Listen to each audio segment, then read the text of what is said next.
There we go. Now we're recording. All right. Welcome to our virtual MOPS meeting. Today is May 5th, and we have Tracey Solomon here with us today. Some of you may have remembered her. She's come and talked to our group 2 different times.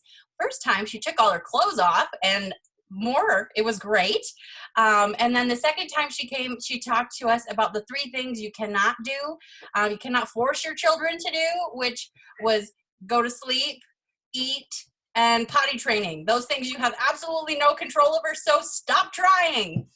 Really awesome talks by Tracey. So we are super excited to have you back with us today talking about dandelions, right? Dandelions, pandemics, and hope. So that's an interesting mixed bag for us. But yeah. So this morning I want to bring to you what a lot of us come into parenting with. One is this kind of idea. Can you see my fake rose with dust on it? Nod your heads, I can see you. Okay, you can see how dirty these are because they've been on my kitchen windowsill for, let me get them closer for you then. They've been on my kitchen windowsill for approximately 5 years. So I don't clean them. Why would I bother? Every once in a while I might give them a little shake. But I came into mothering kind of with one of these little perfect vases and ideas of what my mom life was going to be like. You know, Martha Stewart-y, a little Waterford, real beautiful, a little bit arranged. And then life happened. And I don't know if you can see, that's my dogs. I don't know if you can see here, but a lot of us right now are beginning what we often start in Michigan, which is the season that comes right between, my kids getting the dogs, right between road season where we're replacing our roads and lawn season where we're actually enjoying outside. What do we start to battle other than what we're battling currently? We'll just pretend like we're not in the middle of a pandemic. Normally at this time of year, we're really battling dandelions. I don't know what it is about us that wants this postage stamp green lawn where everything is perfect. But dandelions are something that we battle in our yards every day. As a mom, I have struggled with dandelions in my parenting. I've also struggled with this ideal life that I have and the real life that I actually have. And this morning, we're going to talk a little bit about how those things mesh, collide, and cause havoc in our life. We live in a state where, we're not going to talk politics, I promise. Everybody breathe. We live in a state where we drive on our roads, and do we enjoy our roads? Well, when we can leave our houses right now, the roads are sounding really good. But in general, what do we know about our Michigan roads? Do we have smooth, lovely roads? No, yeah. We have not just hilly roads, but we have roads with bottom your car out, do damage to your vehicle, potholes. I started my parenting life thinking I was going to have nice smooth roads, nice green lawn, everything pretty, and then life happened. Pandemics happened. Dandelions grow up in the lawn. You hit a pothole in your life. This is the reality of life. Regardless of whether we're on lockdown, which we currently are, or if we are experiencing a sickness, or we're experiencing a potty training struggle, or our kids are just plain driving us nuts and they're normal and we can't even blame it on an issue or a problem, we deal with potholes, dandelions, pandemics. And this morning or this afternoon, what I want to talk about is how we can find hope when we're faced with dandelions that pop up in our picture perfect world, pandemics that surprise us and knock the whole world on its butt, and then where do we find hope? So we like to think that we are beyond dandelions. You know, we work real hard to keep life smooth. We work hard to meal plan. We work hard to make sure we provide for our families. We work hard to keep up our health. Not so much lately. I've been working hard at eating all the baked goods. Anybody else eating all the baked goods currently?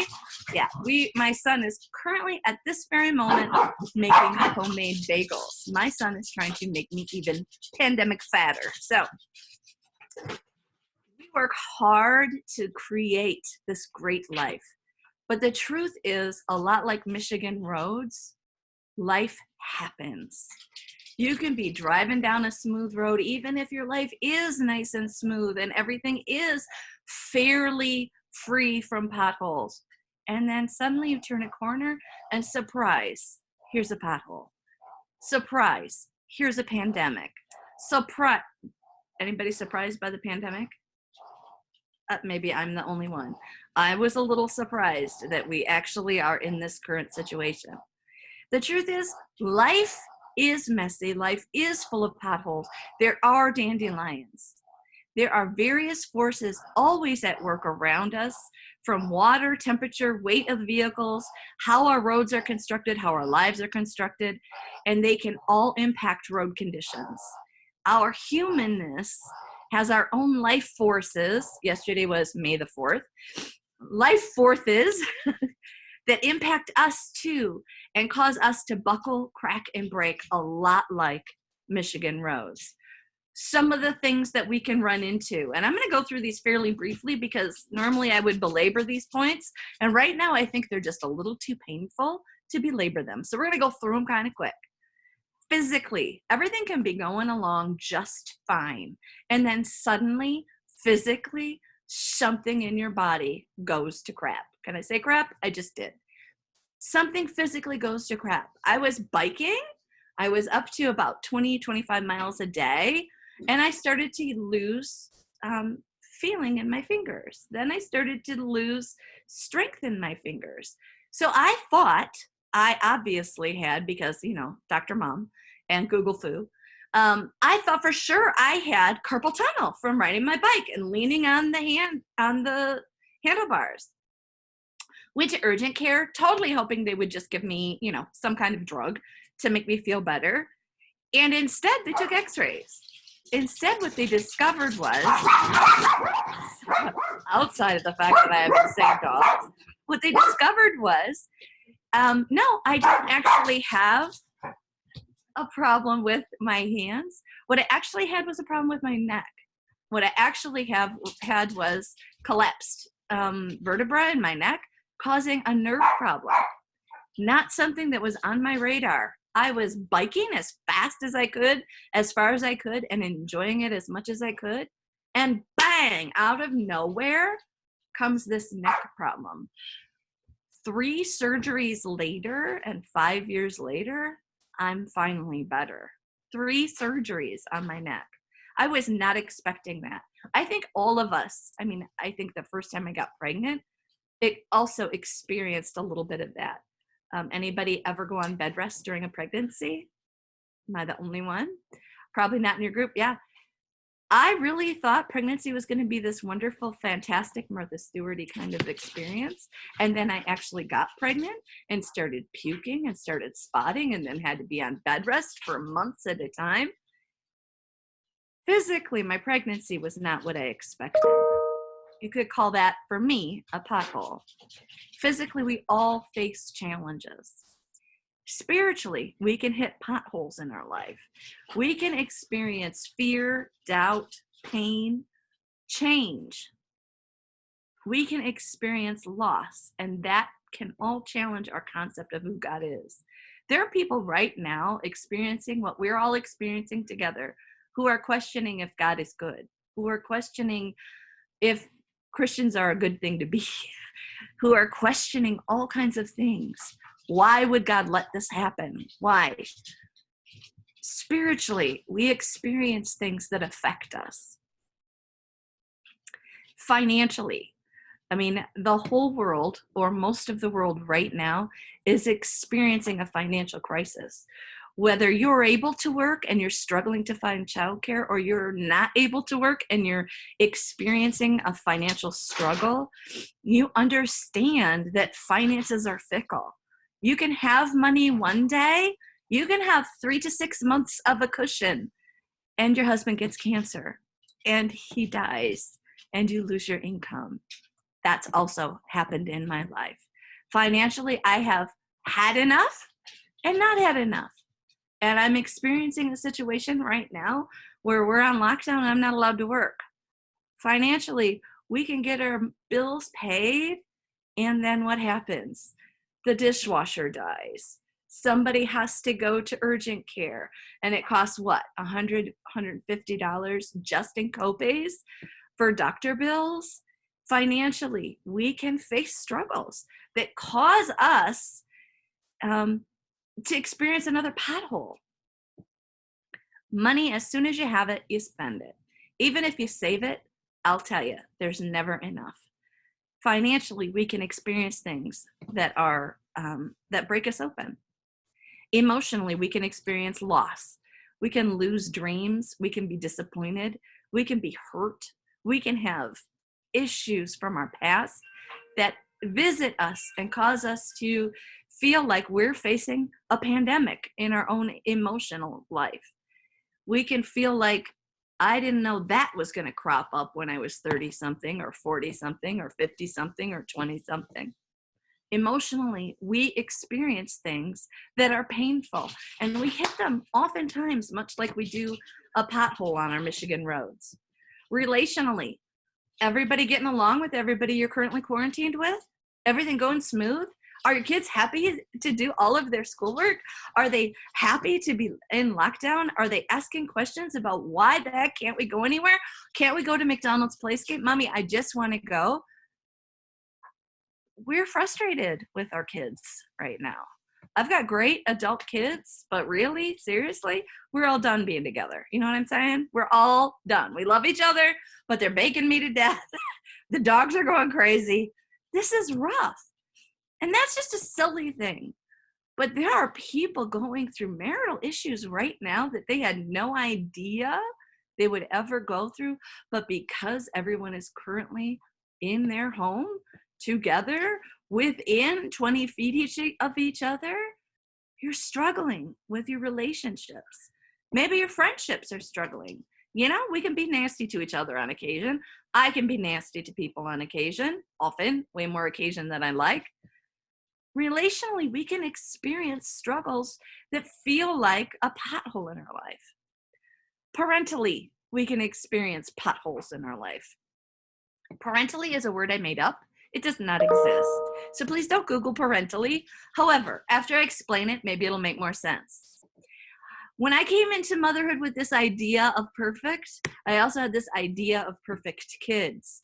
And then I had my own kids. And I was really convinced for about that first 30 minutes they were born that they were perfect. And then they pooped. One peed in my husband's face right after he was born. Actually, I think all 3 of them peed on my husband. He did not ever get a clue that, you know, cold naked baby equals getting peed on. So, little hint, cold naked baby equals getting peed on. Our kids are beautiful and wonderful and perfect as they are, and difficult and frustrating and not perfect as they are. I really thought as a mom that if I did all the right things, I was a good Christian mom, that my kids would turn out to be good Christian people. And oh, here they are all listening. And my kids are good Christian people. However, they're not perfect. They're not perfect. And I can remember as a mom feeling like they should be. And if I did the right things, they would be perfect. And I bet if you asked my mother, she would say the same thing. And I bet if you asked my grandmother, she would say the same thing, that she had some idea of what her perfect kid would be like if she were the perfect mom. And then you get your own kids, and then you experience the truth that your children are not perfect in whatever way, whether you can't get them potty trained in the time frame you had in mind, or they use language that you don't prefer, or they're little selfish jerks, or they bite their toddler friends, or, I mean, I can remember being horrified. I used to teach preschool, and I can remember thinking, oh my gosh, what is wrong with this child? This child, blank, I won't use a name, always bit. If this child got frustrated in the least amount, this child will bite. And I can remember thinking, what is wrong with this child that this child bites all the time? And I can remember thinking, my child will never do that. And I was really, really convinced that I was going to be a good enough mother that my child would never bite anyone until he went to the nursery at MOPS and bit someone. And then I was like, well, I'm doing all the right things. I read the books. I do things the right way. I know I'm doing things the right way. And yet my child has bit someone in MOPS. And mommy is the coordinator at MOPS. So that's always great. I had a mentor mom, Deborah, and she said to me, because I was horrified that my kid bit someone. And she said, Trace, why are you really so upset? Your child is a toddler. Toddlers do this. And I'm like, well, because I do the right things and I expect the right behavior if I do the right things. And she said, why are you so concerned about them doing the right things? And I said, well, for a lot of reasons. And she said, well, what about pride? And I said, let's not talk about pride. And then she said, what if you started to think about this differently? What if you stopped thinking about it like your kids are your report card in your parenting? What if your kids are not your report card? And I said, but isn't that our measure? How our kids turn out, isn't that our measure of our parenting? And she laughed. And I laughed, and I didn't know why. But now, decades later, when my kids are 30, 27, and 18, I can tell you, my kids are not my report card. I'm a good mom. I'm a good enough mom. And my kids are not perfect. Their behavior is not just my report card as a mom. The same way that I have various life forces that impact me, my kids do too, including their own choices. But relationally, parentally, we can experience things that shock us, that catch us off guard, that feel like a pothole. And we will all experience those things. Parentally, we can have struggles. Circumstantially, there are things outside of our control.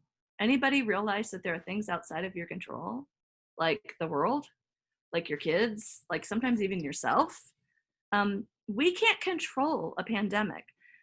We can't control a virus. We can't control a lot of things. Circumstances happen and they cause us to feel broken.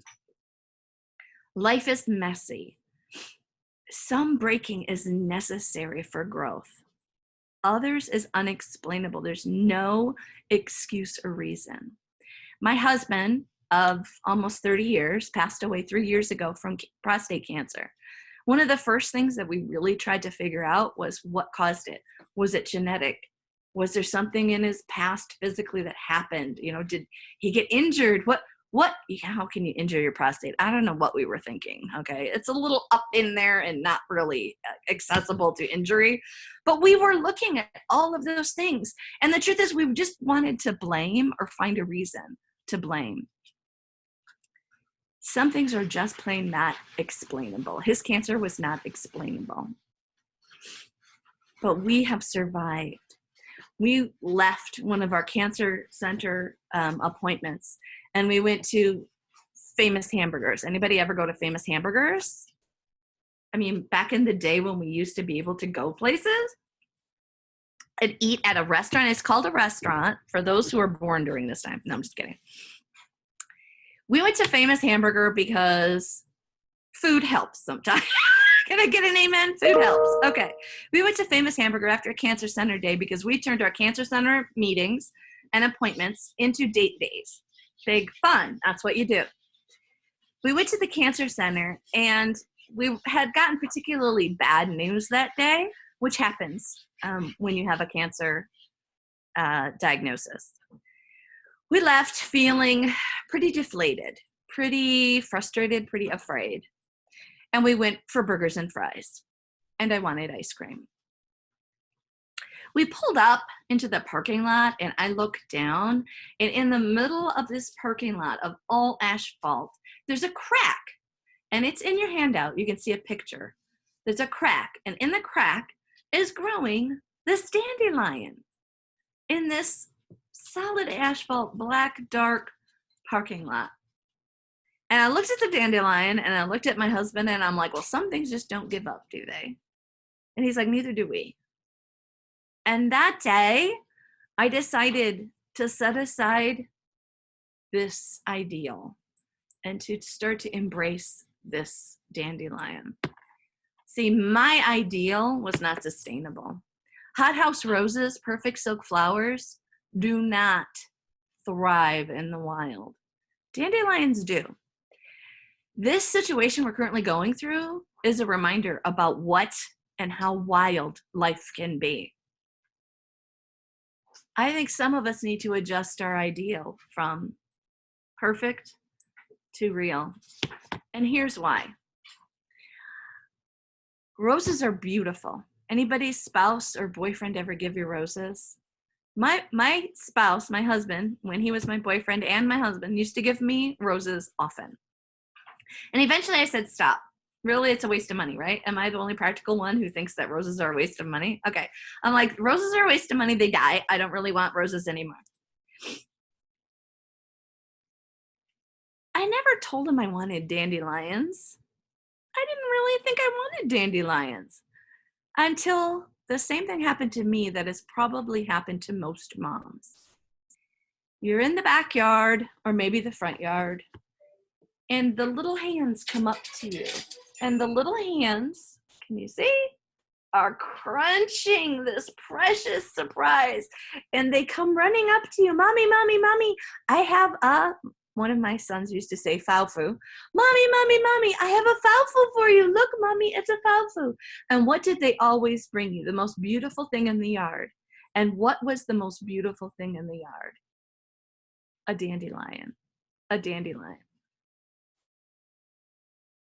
I can remember the first time my kid brought me a dandelion. And I can remember crying over that dandelion because it was, hi, honey. Hi, honey. Anyway, I can remember crying because my son looked at me with all the love that a little boy could possibly have. And he packed it in that dirty little hands that had just recently eaten a roly-poly bug. They're crunchy, by the way. He had just recently eaten a roly-poly bug, and he brought me a dandelion probably to make up for the fact that he had just eaten a bug and I was going to clean it out of his diaper later. I did, and they were crunchy. But I can remember feeling like I never knew a dandelion could be so precious. Mamas, today, while we're in the middle of all this turmoil, there are dandelions to be found. And part of the dandelions to be found are the resiliency of us as moms. We don't have to be all, do all, be perfect, have everything perfect. Sometimes a few dandelions are beautiful. And our lives may not look like right now what we expected them to look like. I don't know about you, but I didn't plan on making 200 masks this month. I'm supposed to be out selling houses right now. But here we are. Here we are. We can find something beautiful in the middle of all of these messes. Physical pandemonium, spiritual stressors, financial struggles, emotional stuff. We can find beauty. But I'll be honest, I would rather have this perfect little life that I created. Am I the only one? Am I the only one who would we rather create this perfect life, have all control, keep everyone safe, keep everybody wrapped up in bubble wrap and nice and protected? And if you do the right things, you get the right result. And if you put in the effort, you enjoy the harvest. Like all of those things sound good, and they are good.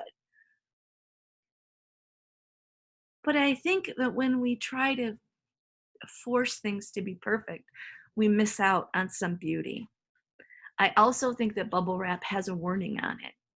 There's a reason why bubble wrap has a warning. Does anybody know? Raise your hand if you know. What does all bubble wrap and also all garbage bags say on it? Caution, suffocation may occur.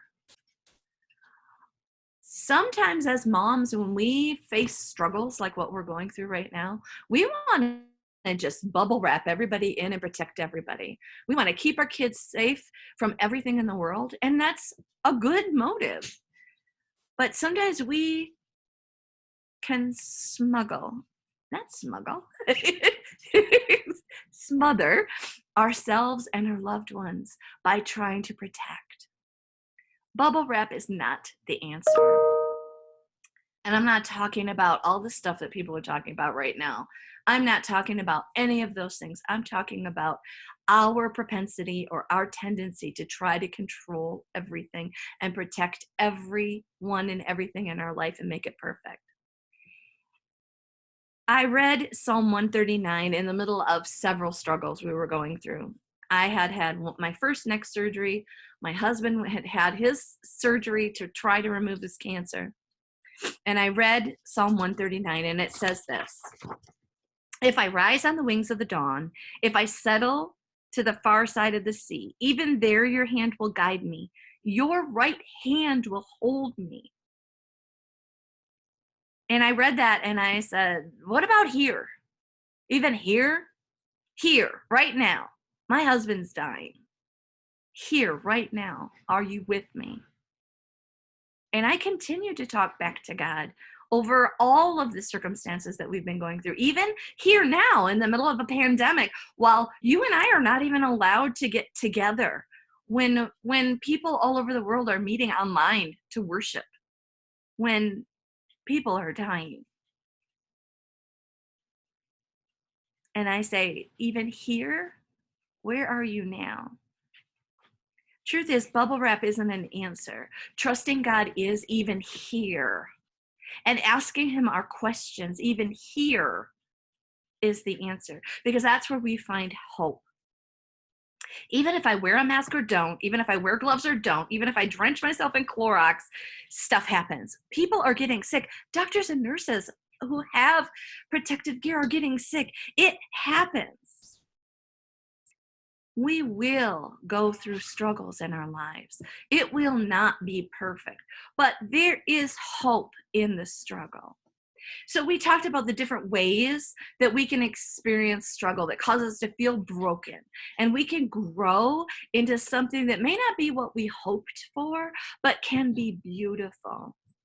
How do we grow in the broken places? Well, grief can become a trellis for growth. Grief sucks.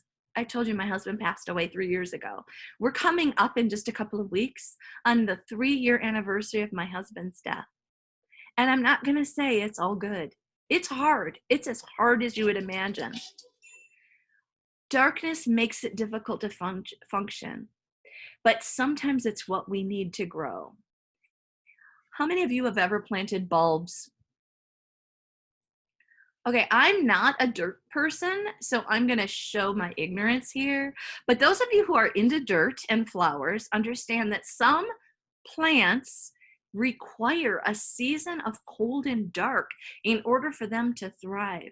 And I think that grief can be a season of dark that causes us to thrive, much like a bulb. Grief can be a trellis for growth. It can be a process for growth. I can't tell you what that looks for, but I can tell you from experience that it can happen. I like to think, and maybe I'm wrong, but I like to think I'm stronger and better now and more compassionate to others who've experienced grief because I've experienced deep grief. I think that's a place where hope has broken through in my life, because now I can touch others in their pain because I get it. I don't want to get it, but I get it. Grief can be a trellis for growth. When we process our emotions, facts, and the changes that are happening around us, we can find hope. Not when we pretend like we don't feel. Not when we pretend like we think everything is good. Not when we think, oh, this is all great. There's nothing going on here. There's nothing to see here. There's nothing to see here. It's all good. If you believe it, you will receive it. Sorry. Oh, that's probably somebody's tagline. Truth is, that's not the way to get through or process your emotions. That's denial.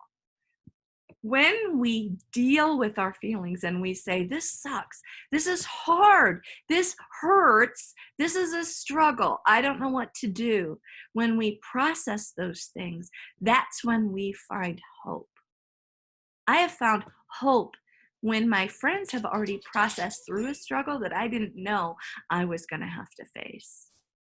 We find hope when our friends allow us to know how they're feeling.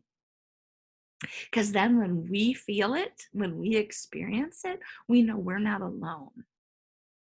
We can find hope when we're vulnerable, honest, and talk to God and others, when we find safe people to talk with. God can handle our disappointment, our fear, our anxiety. He can handle our anger. He is not intimidated or afraid or judgmental of those things. He wants us to bring it to him.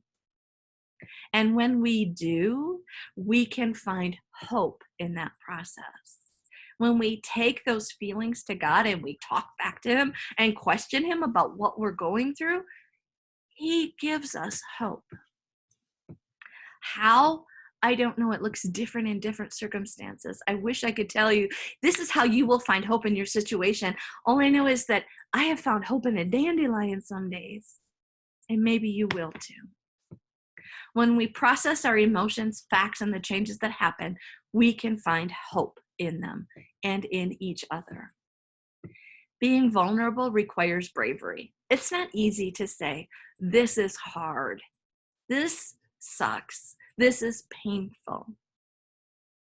And yet, that vulnerability breeds bravery, and it shows hope to others because then they can become vulnerable. So when we process our emotions, we're growing hope in ourselves and others. We also need to allow margin for healing, rest, and flourishing. That dandelion needed a little crack. It needed a little bit of dirt and a little bit of space to grow.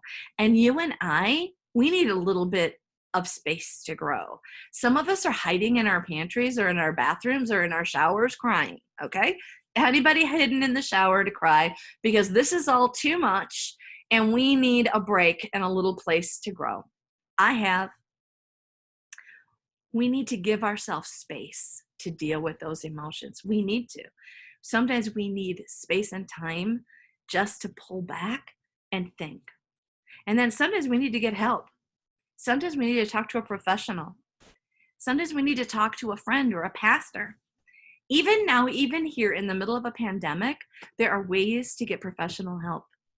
People are being incredibly resilient and growing right where they are. Therapists are open for business. You might have to use your app on your phone to talk to them, but there are people who are willing to talk. We can still, even in this circumstance, get help. And even going forward, we always feel when we are struggling with physical illness, spiritual struggles, financial things, we often feel like there isn't a way for us to get help, but there always is. We need to make the choice. Even here in a pandemic, and even next year or 5 years from now or 3 months from now, when this is all behind us, we can bring this information forward and say, hey, you know what? We figured it out. Look what we did today.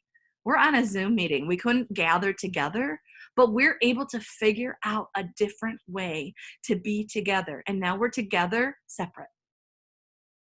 We can get help. You can talk to each other. You can talk to someone who can help.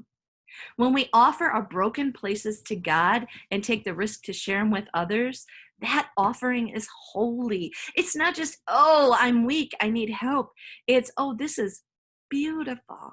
This is what we're supposed to do. We're supposed to need each other, help each other, care for each other. The offering that we have when we offer our broken places to each other is holy. It's why Jesus died on the cross. Not so that we could just help each other, but so that our broken place could become a place of growth. Our sin could become our redemption. His death becomes our life. Even Jesus needed a tomb. We also need to go through struggles. And when we offer our broken places to God, He can grow something beautiful. That offering assures that we are not alone. Hebrews 4:15 says this is one of my favorite verses. For we do not have a high priest who is unable to empathize with our weaknesses, but we have one who has been tempted in every way, just as we are, yet he did not sin. It doesn't say Jesus doesn't get it. It says Jesus gets it. Why? Because he was tempted too. Jesus gets it. He's not just angry because we fail. He's not just angry because we're broken. He gets it. He empathizes. He understands our fallibility. That offering allows God to work in and through us and each other, even when my phone rings in the middle of a talk. We need each other, and we can't do this on our own. Anybody right now currently feeling like, I can't do this? If I just stay in this house with these children for 2 more minutes, someone's going to die. Okay? Is it just me? Seriously, if my phone rings, I'll turn it off. Okay. My phone rings one more time, or my dogs bark one more time during this talk, I'm going to lose my mind. I can't do this. I can't do this on my own. I can't be a wife on my own, a mom on my own. I can't be a widow on my own. I can't be anything on my own. I need other people. That's not just because I suck especially much. That's because we're created to need each other. We're supposed to need each other. How do I know that? Well, 1 Corinthians 12:14-18 tells us, even so the body is not made up of one part, but of many. Now, if the foot should say, because I'm not a hand, I don't belong to the body, it would not for any reason stop being part of the body. And if the ear should say, I'm not an eye, you don't need me, I don't belong to the body, it would not for that reason stop being part of the body. If the whole body were an eye, where would the sense of hearing be? If the whole body were an ear, where would the sense of smell be? But in fact, God has placed the parts in the body, every one of them, just as he wanted them to be. And yes, that includes right now, in this time, in this pandemic, while we're in our wherever, God is with us present, and he needs and wants us to be together, maybe separate right now. We need each other not because we're weak, but because we're created that way. We're needing each other because we're created to need each other. I'm not an ear, I'm a mouth. Hello, I'm a mouth. I have ears, I need them, I appreciate them. This one doesn't work very well. I can tell you from experience that I need my ears and I appreciate my hearing, but one doesn't work well. I need all my parts. When your fingers stop working, you understand how much you need your parts, and we need each other. So God can grow us in our relationships through struggles in this time. So those are all great ideas, right? But then how do we do that? How do we grow those beautiful things? How do we grow in grief? How do we grow in all those things? And what is it worth it? I mean, can't we just avoid it? It'd be nice. I don't think it's worth it. I think we can grow beautiful things from the types of brokenness we experience. In those broken places, something special can grow. So next, we're going to talk about the beautiful things that specifically can grow from our specific types of brokenness. Understanding that life is rough. Life happens. There are potholes. There are things like pandemics that we don't expect. But beautiful things can grow from those broken places. What grows? Well, from physical brokenness, from understanding chronic pain, I think I've grown empathy for others. My dad had back problems the whole time I was a kid. And I can remember hearing people talk about people with back problems as, oh, they're just addicts. Oh, they're just blah, blah. And my dad in particular became an addict, not due to his back problems, but due to Vietnam and his own issues. I can remember thinking, you know, maybe my dad's problems are more in his head than in his body. And then I had my own chronic pain. And then I realized that chronic pain affects every aspect of your life. It hurts more than your body. And it's caused me to be more empathetic to people who are dealing with chronic pain. Does that mean I think, oh, addiction's never a problem? No. That means I think differently about the people who are dealing with it. And no one answer or reason causes addiction. I'm just talking about what I've experienced from physical brokenness. I watched my dad, it caused me to be judgmental. I experienced my own physical brokenness, and it caused me to be more empathetic, and hopefully in other areas as well. I have a friend with a chronic immune disorder, and I can remember thinking at the beginning, wow, not sure I get that. I'm not sure if that's really real. And then I watched her get sick over and over and over again. And I learned to be more empathetic by experiencing her struggle with her. So from physical brokenness, we can grow empathy for others. We can also grow humility by acknowledging that we need help.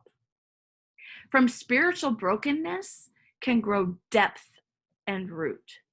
This makes almost no sense, but it's the way that God likes to work. From our spiritual brokenness can grow spiritual depth. Trees that experience no resistance from the wind grow shallow roots. Trees that experience a lot of struggle, the pressure to push over, grow deeper roots, and it ultimately makes them stronger. Our spiritual brokenness that we experience can cause us to grow deeper roots. I can remember shortly after my husband's death, people used to say, oh, hold on to your faith. Hold on to your faith. Don't let this turn you away from God. And I can remember thinking, well, I'm a little ticked at God. I'm a lot ticked at God. I can also remember thinking, for me, that's not an option. I need God more now than I ever did before.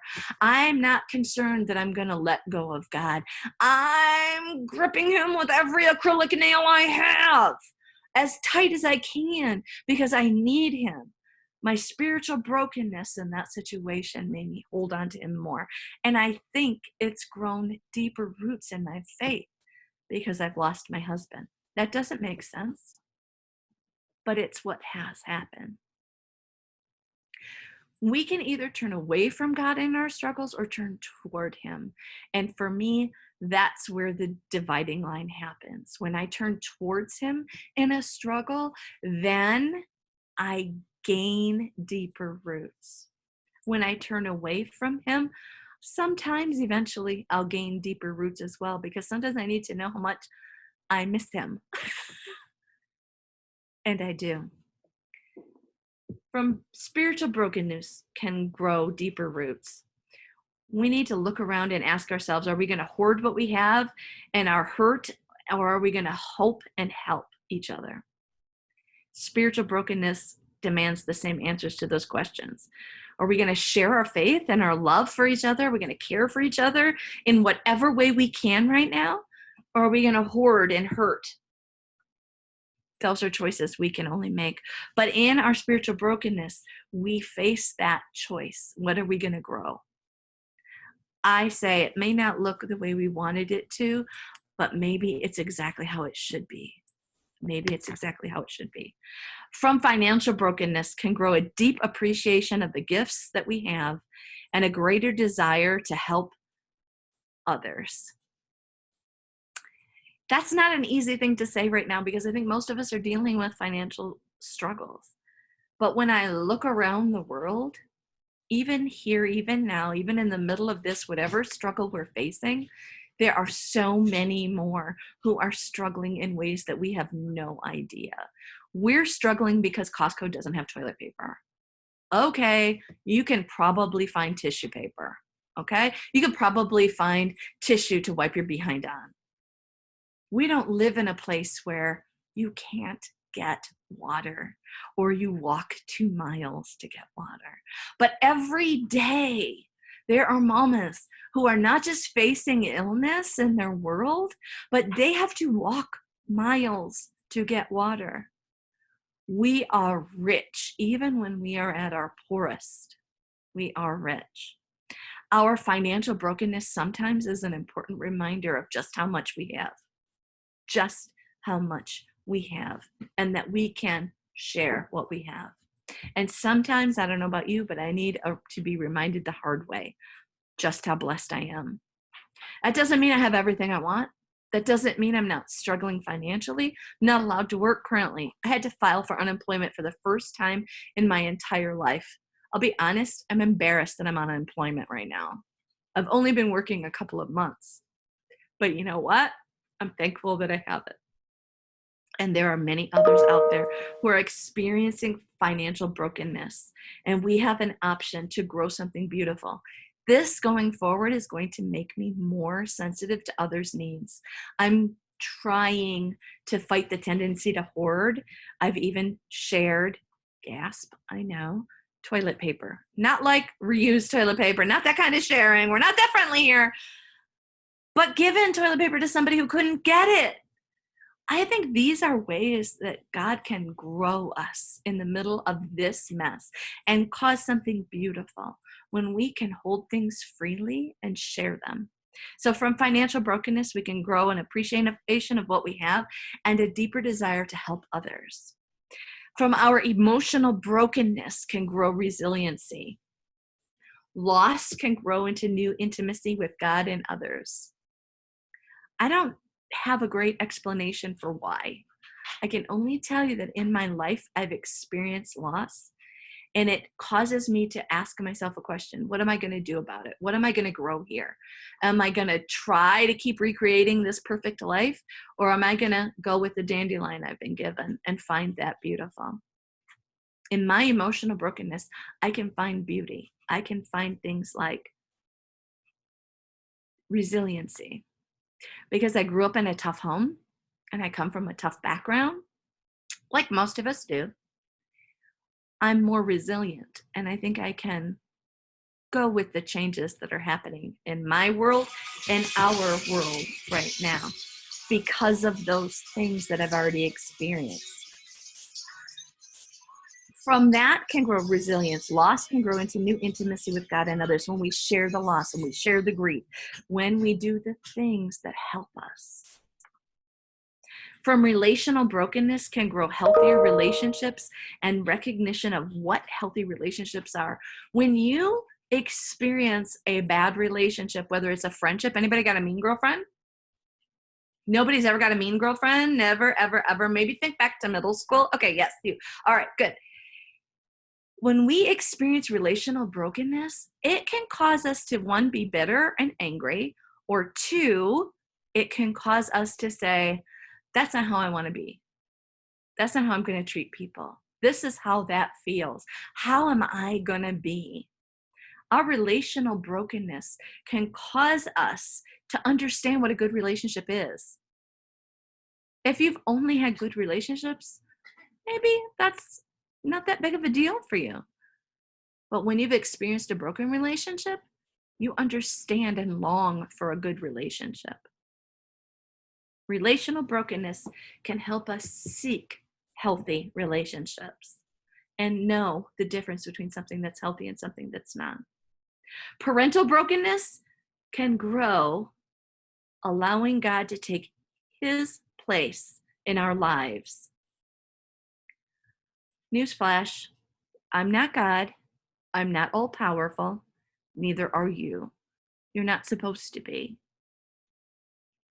My parental brokenness sometimes reminds me I'm not God in my kids' life.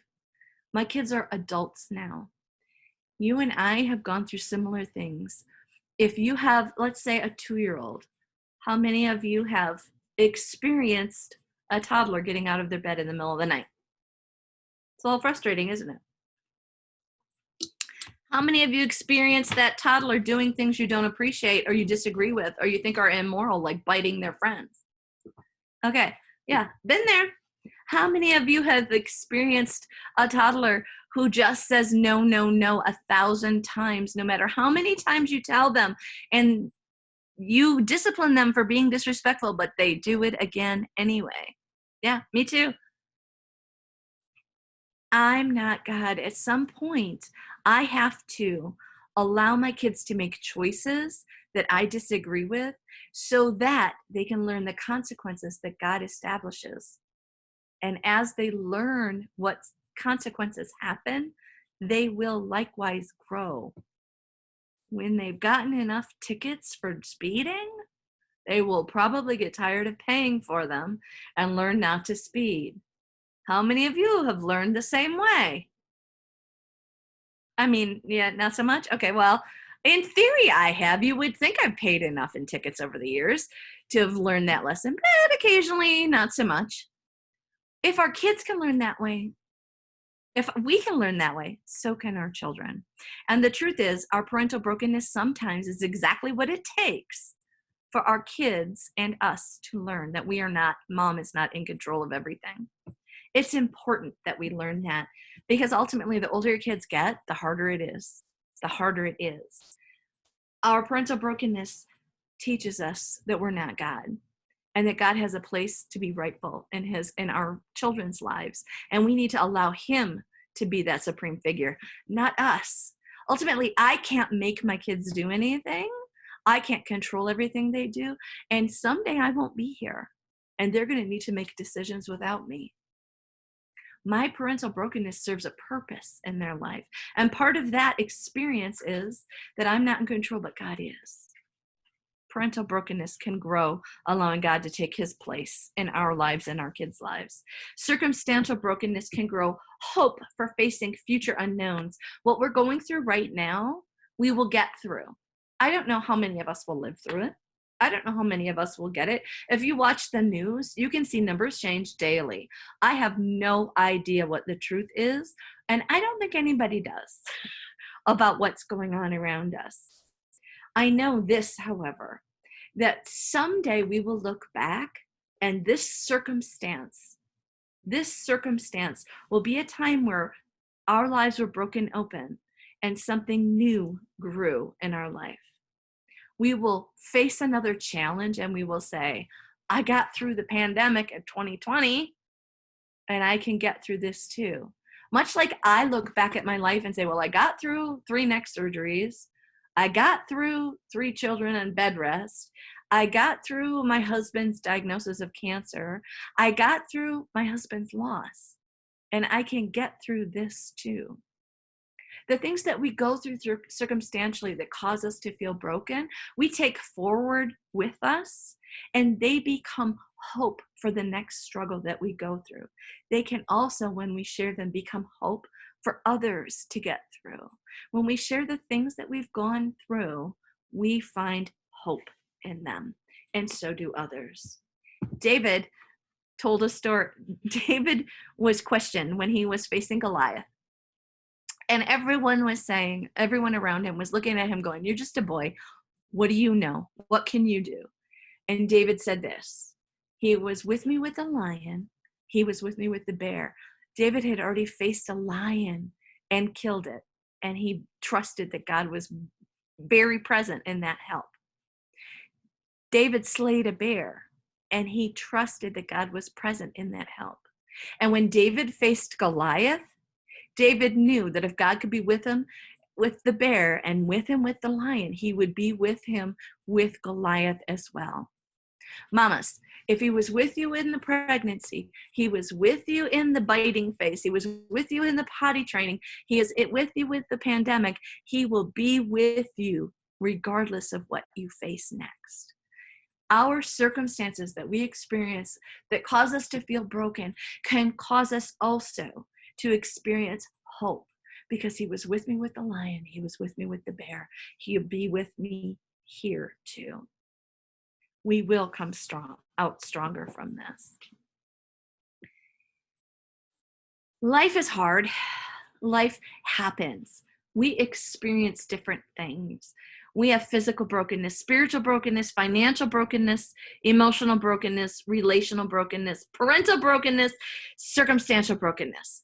And from all that brokenness can grow beautiful things when we let go of our hothouse perfect idea and embrace the beauty of the reality of our imperfect lives.